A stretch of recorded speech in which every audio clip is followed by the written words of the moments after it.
салом алейкум дӯстони азиз, субҳатон ба хайр шодӣ бошад. имрӯз ма сайр кардем, хел отбирён тайёр кардам,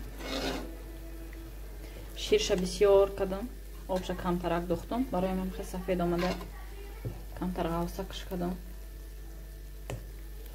тайёр шуда уже чанд қаши шудестай. чалпак гуфтам пазм ябора ба чалпаки гарм вай кунем, супона кунем. чалпакои манам тайёр шид.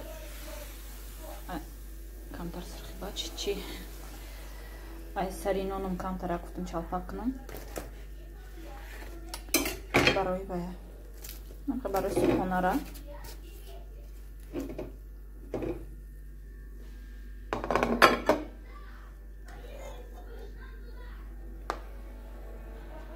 دیگه چالپاق رو میدوزم.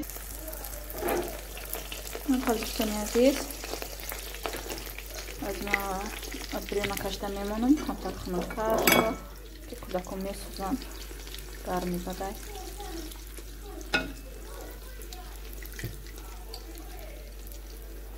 من ادبریونا خودم به نهایت نقض میبینم. از بس که در خانه شوهرم و کودکو نقض نمیبینم. برای چیزی که گویم همین کودکای شوهرم نقض بینن همون را بسیار تیار میکنم. همین ژلانی اوچا گویم وای نیواژنا های همین کودکا وای باشن خرسان باشن رید که میکنم داود برای اون خودم که توقع که میخورم برایم وای حیف میشه گفته کم نمیخورم کدن روز نمیدونم کودکا گشنن ممکن خورم کشته موند مکر هم چیزی با مزه میتواد نظر من نمیدونم چی با کودکا نغز میبینن یا که بسیار نخوردین عادت نکردین بسیار تر تیار کردن در گرگی خورده عادت کنن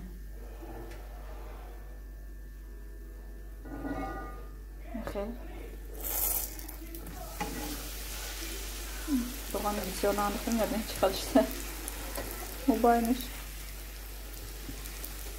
چکمی از مومی گردونش یا بردیگه سرخ میشه نمیخواد دوستانی عزیز سپانای ما امروز ادبریون نمیدونم کودکو میخورن نمیخورن میبرم شونوزی اگر خوردن نخوردن میخیزم با یک کشه یا شیربرینشون میکنم یا که تخمشون بریون میکنم خیل با ما باشه دوستانی عزیز. دوستانی عزیز من چه کشار بخوریم مولای ما که خوش آمدیم. اول میپزیشون کمتر خروستیاشم بعدم مولای ما هم خمیری که نان میکنم همین میگیرم چالپاق میکنم. این بچه ما شیر خوما بسیار نقد میبینم خیلی ای بطولکه هم خمیریزشم میخوره را اتلا خور بچه هم شیر تیمیگه وزیا با کالش ریختم خورده تمام کرد و ورده داد با رفته شیر آورده است شیرم تکفته. نخل دوستانی عزیز کودکایی که هم خیرانگی بچه ما شیر خنکه نقض میدینه شیر خنک ای خالدینه شیری که بپزی گرمش کنه نمیشه میره و اینجا شیر خنک هم یارم میتاکی شیر ریخته چه من بچه ما نقض میدینم خالی یا گیر ندید شیرته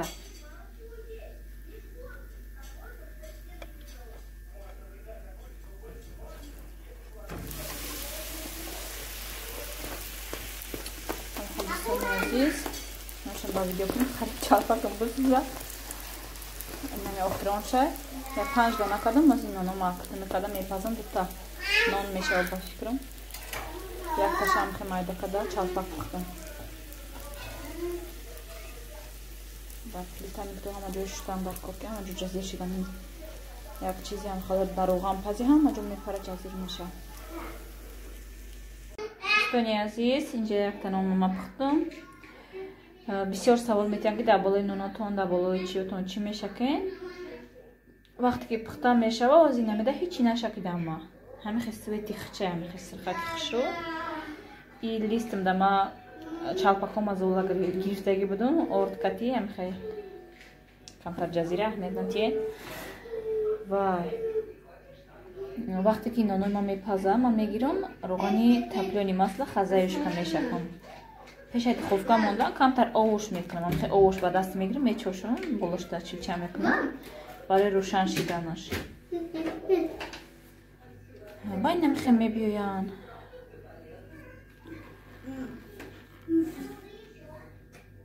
Дика? Грузовикта нишонтиён. Магира. Ҳава чиҷон?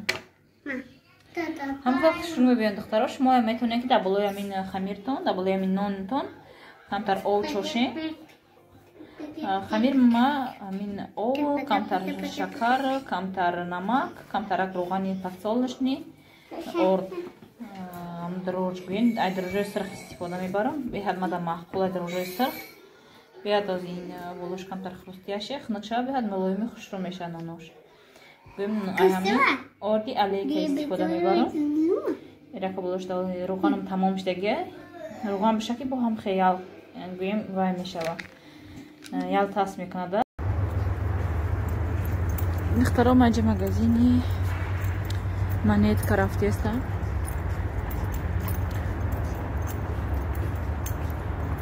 Забу чӣ магазине кушода шуда? Магазини косметика ба фикрум.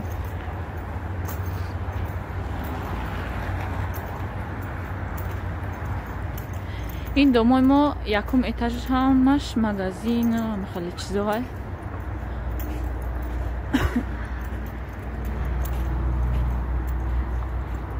вай тарафта остров. инҷода раҳ буда вай тараф мешидаида гузашта. бо ма мегум ма то қавай маршрутка кати рафта метонӣ. ина инҷода болои мост кати друни вай кати раҳ буда. на одамо гузаштестай. инҷа мерафтай.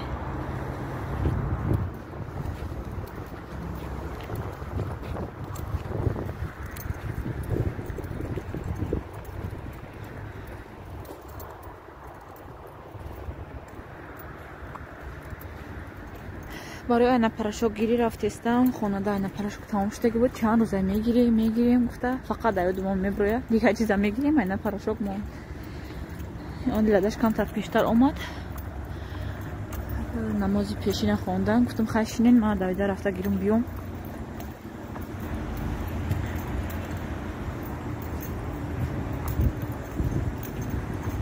инҷа бояд фикрам.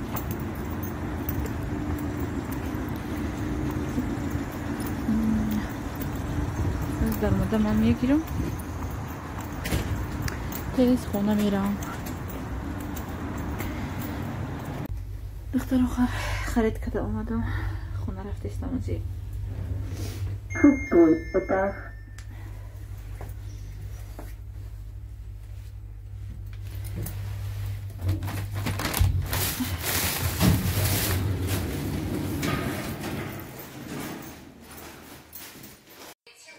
дӯстони азиз, ман магазинда даромадам. чизе ки даёдум зад ҳамон чизоя гирифтам. аслаш ман барои айнапарашок рафтам. даёдум зад ки дар хона ширам як дона мондагия гирифтам. 3 дона шир. зубнои шотка гирифтам барои кӯдакора. зубнои шоткаҳошон камтар вай шидиян, кӯҳна шидиян. дрожҷ гирифтам. дрожҷам кам мондаги буд. бисёр вақтам хали чизои мелечовка аёдум меброя. ман редка мебурам, неки шавҳар ма мегум аёчон мебуроя. ба апластик тиликавгит гирифтам. ҳамин беҳад нағзай. аз вижид мекуна бисёр нағзай. ҳамин хали чизои рӯзгор. ҳамин хали айнапарашоки биомакс гирифтам. барои динагӣ видео бисёре навистанд ки барои духтарчатона гирен, ҳеҷ кор намекуна. дар ин бора ма видеои бобои ҳоҷи мирзоро мемонам. дар давоми видео марҳамат гӯш кунену худтон хулоса бирорен ки ҳамин чиз мумкина ё ки не. мо баъди ҳамин видеоя гӯш кардан дига ҳамхе хулоса бировардем ки ҳамин чиз дар хонаи мо дар кор нестай ва намегирем. бисмиллаҳи роҳмони роҳим. салому сулҳу оромӣ, саломатию умри дарозро аз аллоҳ ба шумо ҳоҷи мирзои муҳтарам ва ҳозирини ҳамин ҷамоат дуо талабам.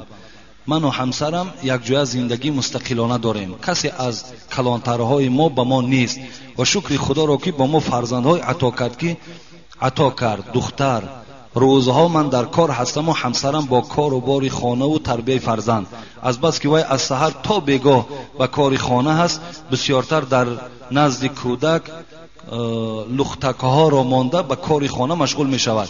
روز به خانه مهمان آمد و پس از بازیچه ها را دیدن از من خواهش کرد که من آنها را از خانه دور کنم. او بالا است. گفت آیا این درست است؟ شما چی میگوید در این باره؟ بازیچه در پیش کودک کش بوده است. بازیچه هایی که امروز گویم در مغازه ها می فروشند، ما و شما برای کودکامون می خریم، مهمان دیدن برابر گفتن این بازیچه ها را در خانه اجازت نیست. خوب می شود که این بازیچه ها را از خانه دور کنین. خوب می شود که شما بازیچه هایی که صورت نباشند بگیرین، بازیچه هایی که شکل صورت نداشته باشند. یعنی بیان خیلی خانه ها میره، یک سگ میبینید توخی آفرین او سگ کلانیش، اگر او را مثال در شب میبینید تو یا در یک حالت ناخوب میبینید، یک آدم یا حاجی والله که گفتن که وقتی که در خانم در آمدم بیگاه بود، گفت بالای همون دیوانی که خواب میکنم برای همه کودک ما گفت از کدام شهر دورده است یا طرفای روسیه، گفت یک لفتوکی کلان آورده بودم، همون را دیدم، گفت باور کنین، گفت تمام وجود ما لرزه گرفت، گفت با همون لفتوکی که در همون خانه دیدگی است. و این خاطر شما خوب میشد که همون ماشینچه هایی که وجود دارن خب به صورت باشن، اینش بهتر است. در اصل هر خانه ده که صورت باشد یا بازیچه هایی که به صورت مانندن، اون خانه ده دیگه ملائکه های رحمت نمیتراید. برای این بهترین صورتش خرین، بازیچه ها را بخرین، فقط بازیچه هایی که مثال گویم یگان آواز داشته باشن و صورت نداشته باشن. هر خیل شکل هاش هست که امروز همو به صورتاش گیرین، اینش خوبتر می شود.